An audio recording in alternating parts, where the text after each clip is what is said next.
신학의 대중화와 신학의 현장화를 추구하는 이신근TV에 오신 여러분을 뜨겁게 환영합니다. 반갑습니다. 그리고 고맙습니다. 신학진단, 한국교회의 반지성주의. 트럼프가 미국 대통령에 당선되었을 때 수많은 지성인들이 큰 충격을 받았다고 합니다. 지적으로 성숙하고 민주주의가 발달한 미국에서 트럼프와 같은 인물이 대통령에 당선되었다는 사실이 믿기지 않았습니다. 트럼프가 대통령에 당선되는 과정에 결정적인 영향을 끼친 자들은 저학력, 저소득, 백인, 기독교 복음주의자들이었다고 합니다. 미국 역사학자 리처드 호프스 테트는 이런 사태의 깊은 뿌리를 미국 교회의 반지성주의에서 찾았습니다.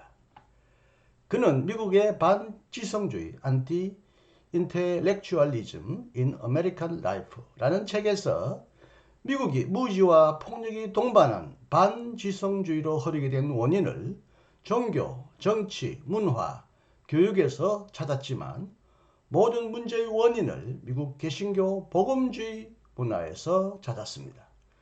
이성을 배제하고 직관과 감정에 호소함으로써 대중을 열광에 빠뜨리는 근본주의 기독교가 모든 문제의 뿌리가 되었다는 주장입니다. 마크 노레에 따르면 근본주의는 여러 형태의 반지성주의를 형성시켰고 잘못된 사고를 통해 올바른 결론을 끌어내는 데 큰 역할을 했다고 합니다. 근본주의의 반지성주의는 하나님의 영광과 그의 창조 세계를 이해하기 위해 지성을 사용하려는 노력에 심각한 장애물이 되었다고 합니다. 자기 확신에 찬 근본주의에는 지성이 자랄 수 있는 여지가 전혀 없었다는 말입니다.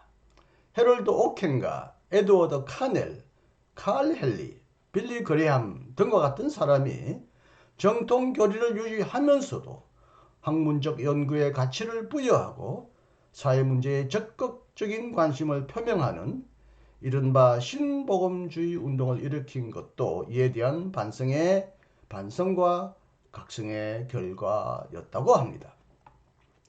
복음주의적 지성은 항상 복잡하거나 심각한 것보다는 간단하거나 단순한 것, 비판적인 분석과 진지한 성찰보다는 영감과 열심을 취하는 경향이 있다고 합니다.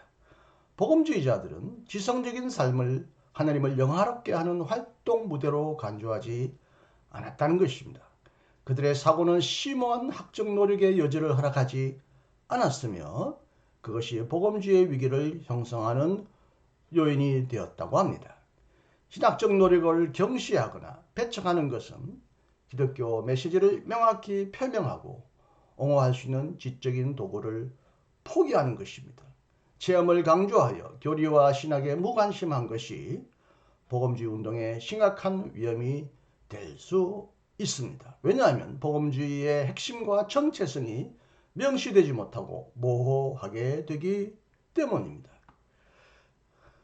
그 노래에 따르면 복음주의자들이 지성의 생명력을 추구하고자 한다면 세 가지 문제점을 시급히 교정해야 한다고 합니다. 첫째, 특징과 본질의 혼동입니다. 복음주의자들은 행동주의와 회심을 기독교의 본질적인 요소로 간주하지만 하나님에 대한 깊은 감사와 헌신된 삶이 기독교의 본질입니다. 특징과 본질을 혼동하는 것은 삶을 변화시키는 기독교 신앙의 특성과 기독교 지성의 부흥을 손상한다는 것입니다. 둘째, 거짓된 확신입니다. 복음주의자들은 그들의 특징이 역사적으로 발전한 것이라고 확신하지만 기독교적 지성의 여지를 마련하기 위해 거짓된 확신은 포기되어야 합니다. 셋째, 지성적 직관주의입니다. 복음주의자들이 지성을 개발하고자 한다면 직관주의의 습관을 바꾸어야 한다고 노른 주장합니다. 목창균에 따르면 그의 저서 현대신학 논쟁에서 이렇게 말합니다. 복음주의는 정체성의 혼란, 반지성주의, 분파주의 등의 문제로 위기에 처해 있다는 것입니다. 복음주의는 전통적으로 체험과 정서를 강조한 반면 지성과 교리에는 큰 관심을 기울이지 못했다는 것입니다. 따라서 정체성 확립을 위한 지성적 노력도 부족했다는 것이에요. 복음주의는 대중적 운동으로는 상당한 성과를 이룩했지만 지성적인 면에서는 취약했다고 말합니다. 그것은 반지성적 경향 때문이었습니다. 교리와 신학에 무관심한 것이 복음주의 운동에 심각한 위험이 될 수 있다고 목창규는 말합니다. 왜냐하면 그것이 정체성의 위기를 초래하는 요인이 되기 때문입니다. 반지성주의는 20세기 복음주의를 대표했던 근본주의 운동의 부정적 유산이라고 봅니다. 지성을 활용해야 하는 궁극적인 이유는 하나님과 하나님의 세상 사랑을 좀 더 깊이 잘 이해하려는 것이라고 목창교는 말합니다. 신학적 노력을 외면하는 것은 기독교 메시지를 명확히 하거나 옹호할 수 있는 지적 도구를 포기하는 것이라는 것입니다. 지성은 신앙에 대한 반성의 도구로서 유용합니다. 신앙의 명료화를 위해서는 공정한 분석, 비판적 추론, 논리적 일관성이 필요하다는 것입니다. 신학은 이성의 사용을 정죄하는 것이 아니라 이성의 남용을 정죄한다는 것입니다. 따라서 진정한 복음주의는 비교화주의, 설득을 하지 않는, 이성적인 설득하지 않는 감정적 일방적 어떤 정서적인 영향을 주는 것이거나 반지성주의, 지성과 담을 쌓고 반합리적인 사고방식을 갖는 것과는 결합될 수 없다고 말합니다. 복음주의 리포트를 최근에 쓴 배덕만에 따르면 한국 개신교 안에는 근본주의적 목소리가 여전히 강세를 보이고 있다는 것입니다. 이것은 대부분의 한국 교회가 성서 영감론 및 성서 모술을 근거로 하여 자유주의의 성서 비평학에 대해 비판적 태도를 유지하고 세대주의적 전천년설에 기초한 묵시적 종말론을 신봉하는 현실에서 분명히 드러났다고 합니다. 복음주의가 본질적으로 보수주의와 동일시 될 수는 없다는 것입니다. 복음주의가 신학적인 자유주의에 저항하는 것은 하나의 역사적 사실입니다. 하지만 근본주의의 과도한 신학적 반동과 자신의 입장을 명확히 구분한 것도 복음주의라는 것입니다.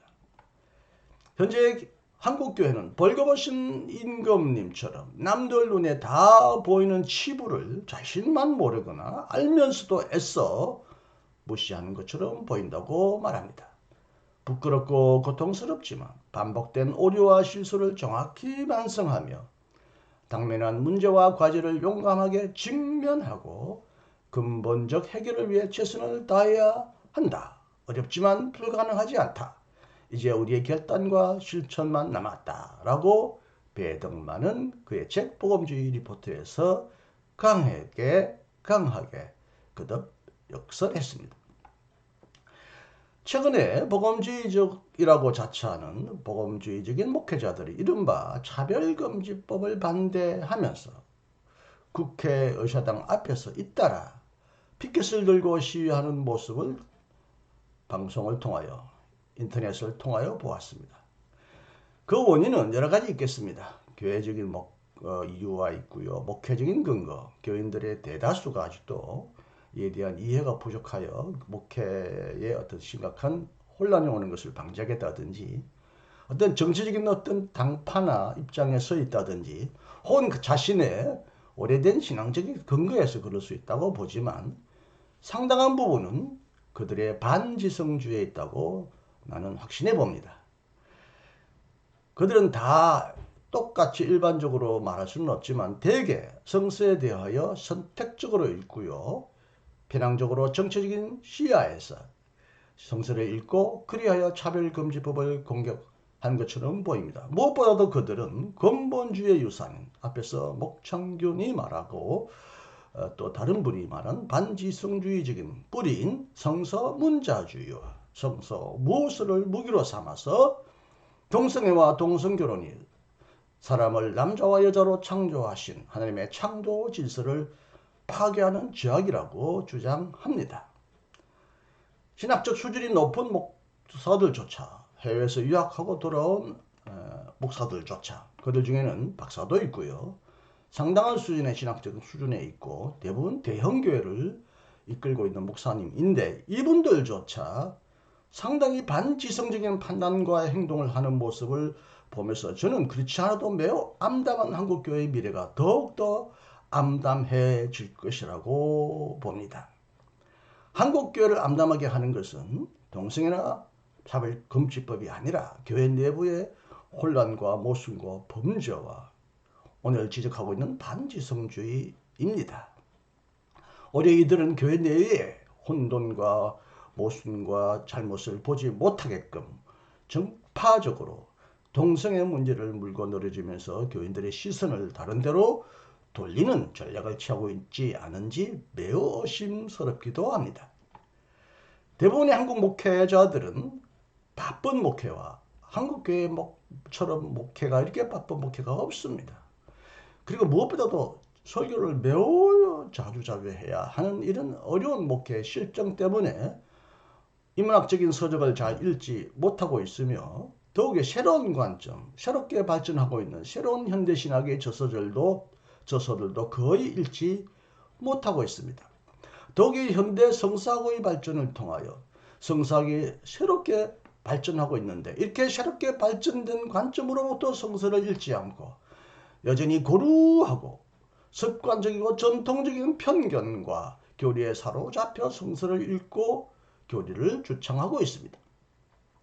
반지성적이고 반현대적인 성서 읽기와 인문학적 지식으로는 날로 눈부시게 발전하는 학문의 영향을 받고 있는 오늘날의 지성인들, 특히 젊은이들, 교회를 점점 더 많이 이탈하고 있는 젊은이들을 도저히 설득하거나 전도할 수 없다고 봅니다. 그들은 문자적인 성서 읽기에 여전히 기초하여 지동설을 반대한 가톨릭 교회처럼, 가톨릭 교회가 지동설을 반대한 가장 중요한 이유는 바로 성서가 그렇다는 것입니다.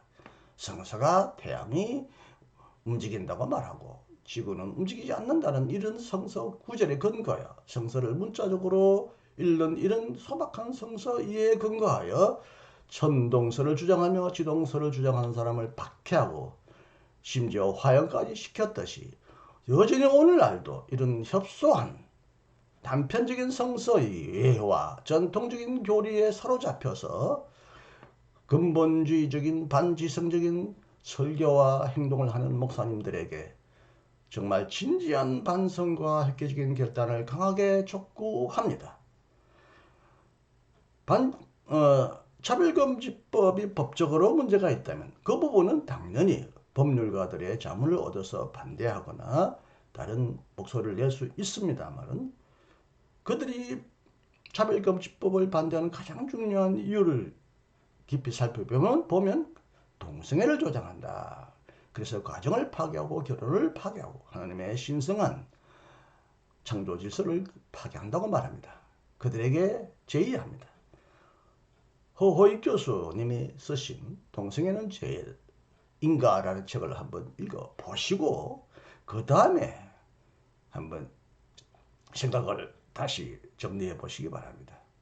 오늘 동성애는 단순히 범죄나 질병의 문제가 아니라 굉장히 깊은 학문적, 심지어 성서학적 자료를 통하여 이 문제를 접근하고 새롭게 해석하고 있습니다. 제발 목사님들 바쁘시지만 이 책을 한번 꼭 읽어보시고, 제가 이찬수 목사님에게는 이찬수 목사님께 묻습니다 라면서 방송을 하면서 이 책을 꼭 읽어보고 제 유튜브에 나와 있는 이 책에 대한 긴 해설 방송도 보라고 했는데 전혀 보지 않았던 것 같아요. 그냥 눈 감고 성서가 그러니 교인들이 원하니 그냥 그렇게 생각하고 행동하는 이런 단순한 행동으로 어떻게 한국교회를 경신하고 한국교회의 미래를 이끌어갈 수 있겠습니까? 정말 그들에게 진지한 반성과 결단을 촉구합니다. 그런 반지성주의적이고 거룩하다고 자칭하고 복음적이라고 자칭하는 자신의 태도가 얼마나 잘못된 편견과 오류에 근거하고 있는 것인지 제발 좀 책을 깊이 읽고 성서를 더 깊이 읽고 새롭게 판단하시기를 촉구합니다. 한국교회 반지성주의 끝까지 경청해 주셔서 감사합니다. 오늘도 건강하시고 행복하십시오. 이신건이었습니다.